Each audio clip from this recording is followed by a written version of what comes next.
வாசு வாசு என்ன பண்றீங்க? விளையாடுறீங்களா? ஸ்கூல் கிளம்பலையா நீங்க?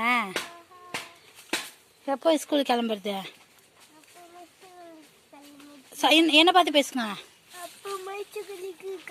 சாப்பிட்டீங்களா? சாப்பிட்டீங்களா? சாப்பிட்டீங்க?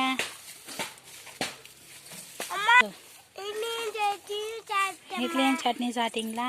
சரி, அம்மாவுக்கு ஒரு ரைம்ஸ் பாடுறேன், நீங்களே பாடுங்க.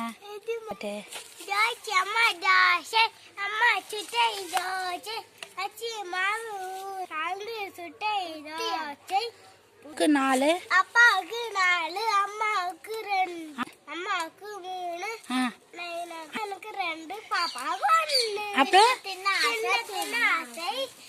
திருப்பி கேட்டா பூச்சை. ஓகே. அம்மா